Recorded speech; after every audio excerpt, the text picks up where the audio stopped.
Now, Gauteng Premier David Makhura has fired Health MEC Bandile Masuku following allegations of corruption. Presidential spokesperson Khusela Diko, Health MEC Bandile Masuku and his wife, Johannesburg MMC Loyiso Masuku, were placed on leave, of course, back in July, particularly following a controversial multi-million rand PPE tender scandal. A special investigative unit investigation has found that Masuku had failed to execute his function then in compliance with the Constitution and Public Financial Act. Based on their finding, where they say that the MEC has failed to execute his functions in compliance with the Constitution and the PFMA, I have decided as the Premier of the province to discharge Dr. Bandile Masuku from his responsibilities as the Gauteng MEC for Health. I have taken into cognizance the contribution that MEC Masuku played in improving the Department of Health since his appointment last year in May 2019. And the leadership that he provided during COVID-19 in this province is something that is undisputable. But there are issues before me as the head of the provincial government based on the SIU report that I must act on.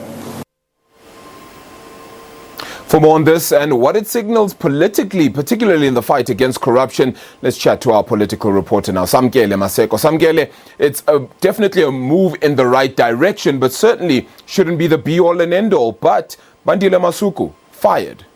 Well, Arabile, the first and foremost question South Africans should ask themselves, and we should ask ourselves as journalists, is Bandile Masuku actually fired, or has he just been given a further leave of absence and a pay deduction from that of ordinary MECs in the province? Because he now falls back to be an ordinary MPL, but the Premier leaves a leeway to say, should he be exonerated by the final SIU report to have been found not to be directly involved in any fraudulent and corruption in the Department of Health in the awarding of these PPEs, he will be brought back as the MEC of Health in the province. David Makhura is essentially speaking with a forked tongue, acting tough, but at the same time softening up Dr. Bandile Masuku, that should he be exonerated by the final report by the SIU, he will be brought back into this position. And also, how long will Jacob Mamabulo be acting as the MEC of Health in the province? These are some of the questions that the Premier of the province has essentially failed to answer. And also, one of the questions that must be asked of the Premier is that, when is the Premier actually taking the fall himself and the axe? During life as a Dimeni with Khusela Diko as the MEC of Health, David Makhura oversaw the province, oversaw the movement of psychiatric patients from hospitals or psychiatric institutions to NGOs, which were, some of them were unlicensed. Khusela Diko got the axe. David Makhura survived. In every scandal that has taken place in the province, the Premier has exonerated himself. The ANC has exonerated him in the province. But his subordinates, the MECs, have taken the axe, and some of his PC members in the province have also taken the axe. The Premier seems to not take accountability himself and seeks that and abdicates that absolute responsibility of governing the province and the various departments to the various MECs in the province, whom respectfully and rightfully should be also be taking the axe in the province. But the Premier is seemingly unscathed himself, and his subordinates always face the chop. Yeah, so one must say then, if it was a dereliction of duties then from Bandile Masuku, it certainly was a similar case then for the Premier. You're quite correct there. So a deflection then with regards to this. Does this save the Premier though, David Makhura, by having to, even if it is temporary, even if it is just a make-up task in any way, even if that is the case, does this save his blushes in one way or another? It does, in a way, Arabile, particularly when it comes to governance and the perception of Gauteng residents when it comes to the issue of him fighting corruption and standing up against maladministration by those who are in government, whom he's leading alongside in the executive here in Gauteng. But it also boils down to the political tectonic plates under David Makhura's feet shifting, particularly when you look at the game plan going towards this axing of Dr. Bandile Masuku, or non-axing of him as the MEC of Health in the province, with that leeway that has been given by the Premier, is that this is essentially a fight on corruption, but it's also the future of Gauteng.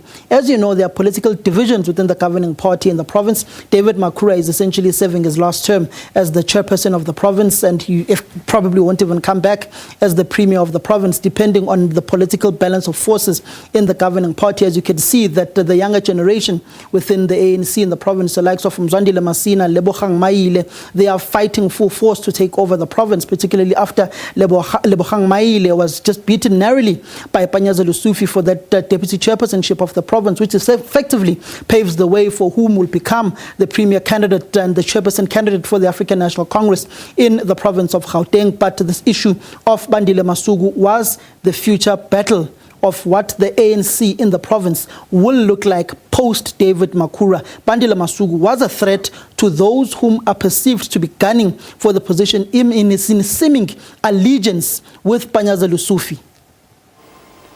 And now an own goal on his part. Very quickly though, how safe is the ANC in Gauteng? If Bandile Masuku decides to resign as a member of the provincial legislature, remember Arabile, in the legislature the ANC has 37 seats. The opposition, combined all of them, have 36 seats. Bandile Masuku has been removed as the MEC, which Makhura, the premier, is playing safe. Because Bandile Masuku, removed as an MEC, automatically falls back to being a member of the provincial legislature.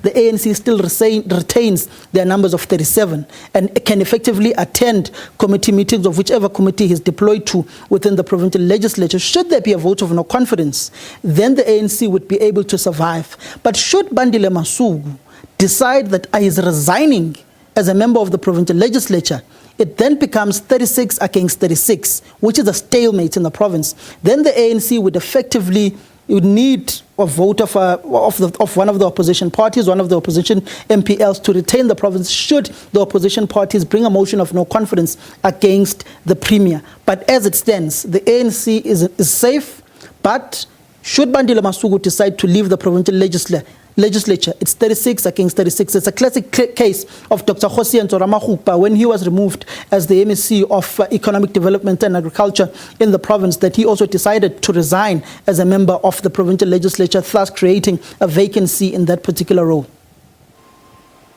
All the permutations go very far, all far-reaching indeed. Samkele Maseko, appreciate your time here on point then as we unpack that ruling then by the Gauteng Premier David Makhura to indeed fire Bandile Masuku. The permutations could still be far-reaching. That SIU report still expected to go in any final way, because of course there is a final leg to that indeed there. Of course, getting some insight onto that one.